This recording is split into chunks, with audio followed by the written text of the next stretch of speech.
Hola mis queridos hermanos y amigos, una vez más les saludo el pastor Osmín Hernández. Aunque no lo crean, todavía está haciendo frío, el clima está siempre bajo, así que estoy un poco abrigadito siempre, contento de poder llegar hasta ustedes. Sé que hay muchos de ustedes que me siguen porque estamos presentando estudios de la forma más sencilla posible, temas muy importantes, temas teológicos, pero que los estamos presentando de la forma más sencilla. Y yo espero que usted sea bendecido, como yo lo soy, al estudiar o al enseñar. Esto lo guardo para mí como un tesoro, como espero que usted lo guarde también como un gran tesoro. Oremos para entrar en el estudio. Padre amoroso, que tu morada es en los cielos, bendito sea tu nombre. Aquí estamos, Señor, presentándonos ante ti para suplicar por tu gracia, iluminación para el estudio de hoy. Pedimos, Señor, tu bendición para quienes han de oír y ver el estudio y para mí, que soy quien lo comparte. Pedimos esta bendición en el nombre de Jesús. Amén. Bien, hermanos, hoy vamos a nuestro sexto estudio de la serie que estoy teniendo. Son estudios que aunque están presentados de forma sencilla, tienen todos su profundidad. En el último estudio aprendimos que Jesús tiene poder para perdonarnos y limpiarnos de nuestros pecados. En este estudio vamos a aprender acerca de un aspecto de nuestras vidas que Jesús quiere purificar. Entonces vamos a ir de inmediato a la primera pregunta del estudio titulado Cristo purifica el templo. Y aquí vamos a ver las diferentes clases de templos que hay. Entonces vamos a la primera pregunta. La primera pregunta es así: ¿por qué pidió Dios a los israelitas que le construyeran un santuario? En Éxodo capítulo 25, verso 8, dice lo siguiente: me erigirán, es decir, me levantarán un santuario y habitaré en medio de ellos. En otra versión dice, y hacerme un santuario y habitaré en medio de ellos. Bien, el verdadero trono de Dios, quiero decirles, está en el santuario del cielo. Pero Dios manifestó su presencia en el santuario, es decir, en el templo terrenal, para que su pueblo se diera cuenta de su proximidad, al punto que en el templo había una luz permanente en el lugar santísimo. Esa luz estaba sobre el arca del pacto, y allí había sobre el arca, sobre el propiciatorio, había dos querubines de oro, uno frente al otro, ¿verdad? Y entonces en medio de esa escena, sobre el propiciatorio, se manifestaba esa luz conocida como la Shekinah o Shekinah. Entonces eso manifestaba la presencia de Dios. Así que hay otros versículos que nos hablan acerca de este asunto, pero no vamos a entrar Así que, ¿por qué pidió Dios a los israelitas que le construyeran un santuario? Lo pidió porque Él, aunque en alguna porción del libro de los Salmos dice que no habita en templos hechos por manos de hombres, sin embargo, Él quería tener cercanía con su pueblo. Esa era la razón por la cual Él pidió se le hiciera un santuario. Ahora, en segundo lugar, ¿cuál fue una de las primeras cosas que Jesús, o sea, nos estamos trasladando al Nuevo Testamento? ¿Cuál fue una de las primeras cosas que Jesús hizo después del comienzo de su ministerio terrenal? Iremos a la Biblia, al Evangelio de San Juan. Esta vez en el capítulo 2, verso 14 al 17. Dice aquí la Escritura: encontró en el templo a los que vendían bueyes, ovejas y palomas, y a los cambistas que estaban allí sentados. E hizo un azote de cuerdas y echó fuera del templo a todos, con las ovejas y los bueyes. También desparramó las monedas de los cambistas y volcó las mesas, y dijo a los que vendían palmas: quitad esto de aquí y no convirtáis la casa de mi Padre en casa de mercado. Entonces recordaron sus discípulos que está escrito: el celo de tu casa me consumirá. Estaba escrito. Eso era algo que estaba escrito y allí se cumplió en esa ocasión. Allí se cumplió. Hay otros pasajes que hablan de esto, pero la respuesta que tenemos aquí es que lo que hizo Jesús fue limpiar el templo. Fue limpiar el templo, y él dijo que estaban haciendo que no hicieran pues del templo una casa de mercado, como sucede hoy en día muchas veces, ¿verdad? Que el templo se hace ventas y un montón de cosas, y a veces eso no está bien, no resulta bien.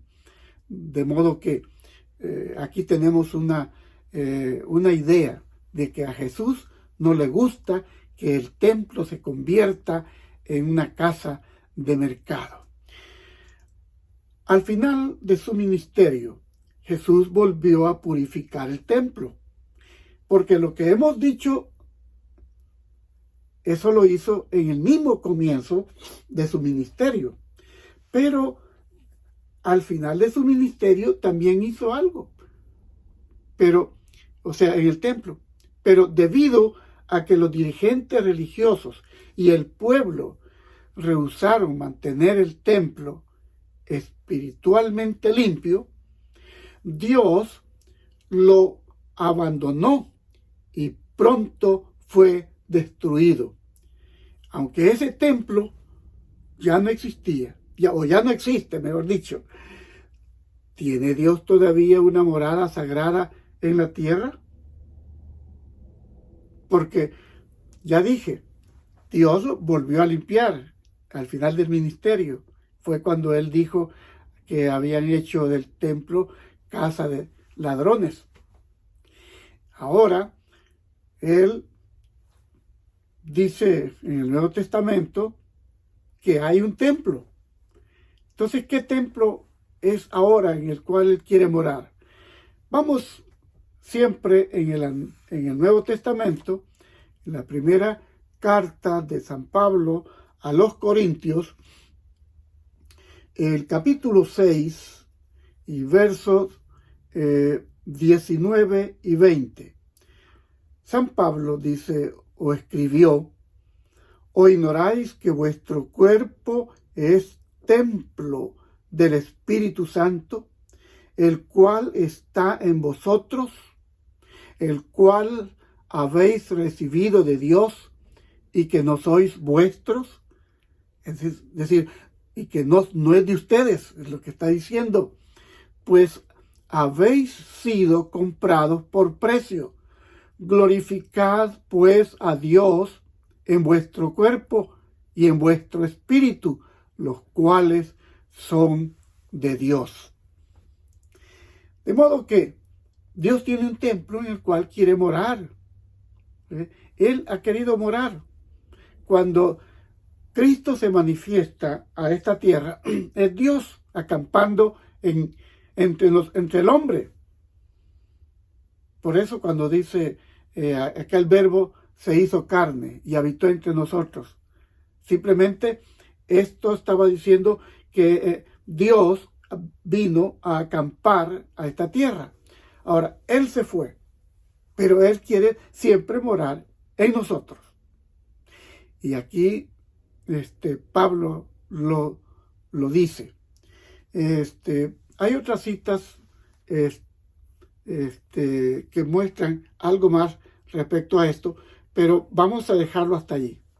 Así que Dios tiene otro templo, es el templo de nuestro cuerpo.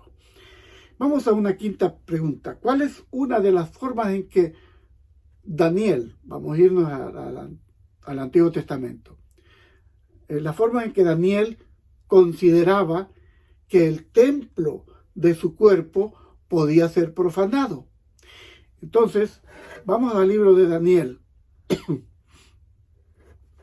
En el libro de Daniel, capítulo 1, y el versículo 8 y 12, la Escritura nos dice así: Daniel propuso en su corazón no contaminarse con la porción de la comida del rey, ni con el vino que él bebía. Pidió, por tanto, al jefe de los eunucos que no se le obligara a contaminarse. ¿Saben? No era tan fácil para ellos, porque de alguna manera ellos estaban en calidad de esclavos, aunque ellos eran príncipes de Jerusalén. Aquí estaban en calidad de esclavos. Sin embargo, Daniel se llenó de valor, guiado por Dios, y le dijo al eunuco, al que los asistía, que le permitiera no comer la carne. Ahí había de toda clase de carnes, hasta carne de león comían, carne de cerdo, todos ese tipo de carnes, y algunas carnes que para algunos hoy en día resultan exóticas. En el versículo 12 dice: te ruego que hagas la prueba, porque Aspenaz, que era el que los atendía, o sea, el jefe de los eunucos, le dijo: si ustedes aparecen delante del rey más flacos y pálidos, yo sufriré las consecuencias. Entonces Daniel le dice aquí: te ruego que hagas la prueba con tus siervos durante 10 días. 10 días que nos den legumbres para comer y agua para beber. Así que de esa manera ellos iban a comer los vegetales, las legumbres, todo esto, y no iban a beber el vino del rey, de modo que iban a beber agua. De esa manera, Daniel consideraba que su cuerpo era templo y morada de Dios, ¿verdad? Bien, ¿cuál fue entonces el régimen alimentario original que Dios estableció para los seres humanos? Porque hoy en día la gente dice: ¿por qué tenemos que tomar en cuenta estos reglamentos del pasado? Si eso, cuando Cristo vino, se terminó todo eso. Mis queridos, hay muchas cosas que no tuvieron nada que ver con la cuestión del pecado. Por ejemplo, lo del sábado. Solo para abrir un paréntesis y llevarte a pensar. El sábado fue dado antes que el pecado entrara. Si no hubiese entrado el pecado, se continuaría entonces guardando el sábado. Igual. Entonces, lo de los alimentos era solo para que tuvieran salud, para eso. Y ahora lo vamos a ver un poquito más adelante. Te vas a dar cuenta cómo Dios lo presenta, cómo Dios nos advierte que es por nuestro cuidado, cuidando el templo de Dios. En Génesis 1:29 dice entonces cuál era el régimen de alimentación que Dios estableció. Dice, después dijo Dios, mirad, os he dado toda planta que da semilla, que está sobre toda la tierra, así como todo árbol en que hay fruto y da semilla, de todo esto podréis comer. La verdad es que en la creación, Dios lo que dejó para que comiéramos era frutas, verduras, o sea, plantas, semillas. Es lo que Dios quería que comiéramos para cuidar de nuestro cuerpo. Lastimosamente, al entrar el pecado, las cosas cambiaron. Después del diluvio, el Señor permitió que el hombre comiera carne, estableció que de los inmundos no debía comerse y estableció cuáles eran los limpios y los inmundos, que de hecho pues habría que conversar bastante sobre esto. Ahora, el régimen de alimentación, séptimo lugar, del hombre para los primeros 1656 años fue de frutas, granos, nueces y vegetales.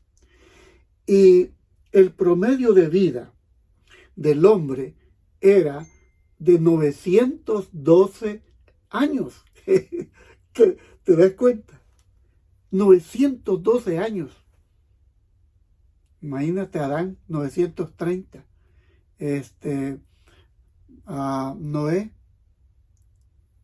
900 años.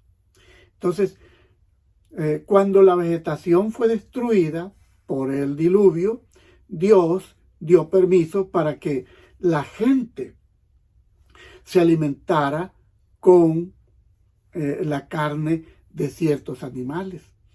Y Él había hecho provisión para esto, al traer al arca una cantidad adicional de animales. Si has leído lo del diluvio, capítulo 6, 7, 8, vas a encontrar que Dios le dijo a Noé, de los limpios 7 parejas, de los inmundos 1 pareja, porque esos no se los iban a comer, pero de los limpios iba a entrar 7 parejas de cada especie, porque al salir del diluvio no tendrían que comer y tuvieron que echar mano a la carne. Entonces, ¿por qué prohibió Dios a los israelitas que comieran animales inmundos? En Deuteronomio 14, vamos a ver qué nos dice aquí la Biblia. En Deuteronomio capítulo 14, verso 2, dice la Escritura así: porque eres pueblo santo a Jehová, tu Dios, y Jehová te ha escogido para que le seas un pueblo único entre todos los pueblos que están sobre la tierra. Así que, porque el pueblo es un pueblo escogido, porque eres pueblo santo. O sea, santo quiere decir apartado para uso santo. Así que, ¿cuáles son entonces algunas de estas criaturas inmundas? En los versículos 3 al 20 del capítulo 14 del que estábamos leyendo, vamos a ver un poquito más aquí.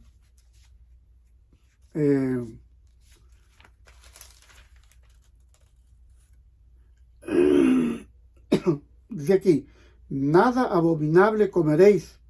Estos son los animales que podréis comer: el buey, la oveja, la cabra, el ciervo, la gacela, el corzo, la cabra montés, el íbice, el antílope y el carnero montés, y así sucesivamente. Hay allí una sucesión de animales. Ahora, solo te voy a decir aquí, en Levítico 11 se encuentra la nómina también y la clave para saber cuáles entre los animales cuadrúpedos, entre los animales del mar y los terrestres, que se puede comer. De los cuadrúpedos puede comerse aquellos que rumian y tienen pezuña hendida. Y allí hay animales que tienen una característica pero no tienen la otra. Por ejemplo, el camello es rumiante pero no tiene pezuña hendida, así que no hay que comerlo. El caballo no tiene ninguna de las dos características. Ahora, el buey tiene las dos características. Es rumiante y tiene pezuña hendida. El cerdo tiene pezuña hendida, pero no es rumiante. Y así, la liebre es rumiante, pero no tiene pezuña hendida. El perro, ninguna de las dos características. Bien, te menciono esto porque hoy en día la gente trata de comer carnes y por causa de la economía, muchos no les importa venderle a la gente carne de perro, carne de caballo, de lo que sea. Y tú tienes que ser cuidadoso con lo que tú comes y pones en el templo que Dios te ha dado, que es tu cuerpo. Bien, algunas personas que interpretan mal las escrituras creen que estas leyes de salud de nuestro Creador eran solo para los judíos, aunque los cuerpos de los gentiles no son realmente diferentes. Los consejos del apóstol Pablo sobre salud eran para los gentiles también. Fíjense cómo se los dice Primera de Corintios, capítulo 6.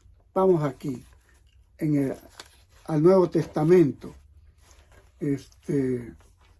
Vamos a ver. Primera de Corintios, capítulo 6, versos 10 y 19. Vamos a ver.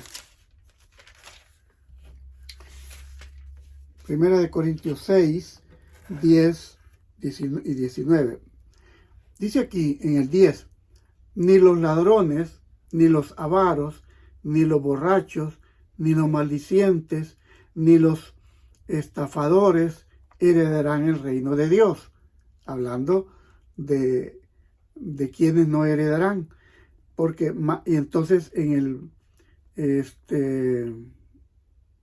versículo 19 dice, ¿o ignoráis que vuestro cuerpo es templo del Espíritu Santo, el cual está en vosotros, el cual habéis recibido de Dios y que no sois vuestros.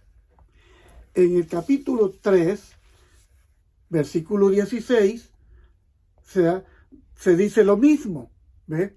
Dice aquí, ¿acaso no sabéis que sois templo de Dios y que el Espíritu de Dios está en vosotros?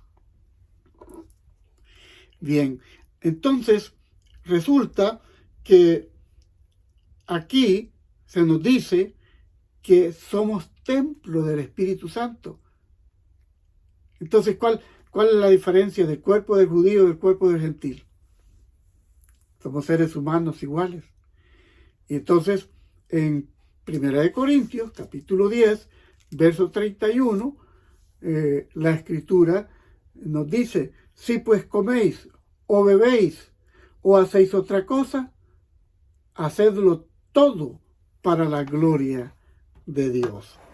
De modo que ahí tenemos el consejo de Dios para todos nosotros. Ahora, todavía vamos a hacernos algunas preguntitas para terminar nuestro estudio de hoy. Vamos a ver, además de comer carne inmunda, ¿en qué otra forma se puede profanar el cuerpo? Bueno, en Proverbios 23, 29 al 33, se nos habla acerca de lo que se bebe. Vamos a ver aquí Proverbios, el capítulo 23, 29, dice, ¿para quién serán los ayes? ¿Para quién el dolor? ¿Para quién las rencillas? ¿Para quién las quejas? ¿Para quién las heridas sin razón? ¿Para quién los ojos enrojecidos? Para los que no dejan el vino, para los que van probando mixturas. Así que allí dice, para los que beben. Y a Proverbios 21 dice aquí también, el vino es escarnecedor, la cerveza alborotadora. Ninguno que por su causa yerre es sabio. Entonces, aquí se está hablando, en los tiempos bíblicos la palabra vino significaba jugo de uva, ya fuera fermentado o fresco. Y aquí dice, no mires el vino cuando rojea, cuando resplandece su color en la copa. No mires el vino cuando rojea. Cuando tú vas a los supermercados, no te entretengas mirando el vino, es la verdad. Cuando resplandece su color en la copa, se entra, dice, suavemente. En otras palabras, no hay que celebrar con bebidas alcohólicas, no hay que beber el jugo de uva fermentado. Después que está fermentado, te va a hacer perder la cordura, la sabiduría. Entonces, aunque luego voy rapidito porque el tiempo se me ha ido. Fíjate, los cigarrillos, o sea, el tabaco, aunque los cigarrillos todavía no habían sido inventados en aquellos tiempos, en los tiempos bíblicos, ¿no profana el cuerpo el tabaco? Claro que sí, lo contamina. Y entonces, en Deuteronomio 29, 18, se nos advierte en cuanto a hierbas venenosas. Entonces, y el tabaco es hierba venenosa. Si el tabaco es veneno, entonces las drogas, las diferentes drogas, contaminan el templo en el cual Dios quiere morar. Ahora, ¿cómo resume Pablo los principios acerca de cómo debemos tratar nuestro cuerpo, nuestro templo físico? ya lo mencioné. 1 Corintios 10:31. Si pues coméis o bebéis o hacéis otra cosa, hacedlo todo para la gloria de Dios. Y por último, ¿qué ha prometido Dios a los que le obedecen? Esta cita es muy importante. Quiero que la escuches. Se encuentra en el libro de Éxodo, capítulo 15. Éxodo, capítulo 15, versículo 26. Es una cita muy hermosa que tú debes recordar. Dice aquí, le dijo, si escuchas atentamente la voz de Jehová tu Dios y haces lo recto delante de sus ojos, das oído a sus mandamientos y guardas todos sus estatutos, ninguna enfermedad, escucha bien, ninguna enfermedad de las que envié sobre los egipcios traeré sobre ti, porque yo soy Jehová, tu sanador. Entonces hay mucha gente que pide sanidad al Señor, pero está comiendo cosas inmundas. Y hay muchos que por misericordia Dios los sana y vuelven a lo mismo, o a las bebidas, o a comer comidas inmundas. Así que, aunque a veces padezcamos de alguna enfermedad, que Dios se abstiene de sanar, 2 Corintios 12, 7 a 9, siguiendo los consejos de Dios, vamos a gozar de mejor salud y nada nos sucederá que no sea para nuestro bien. Y al final obtendremos salud perfecta cuando Jesús restaure su reino. Ahora,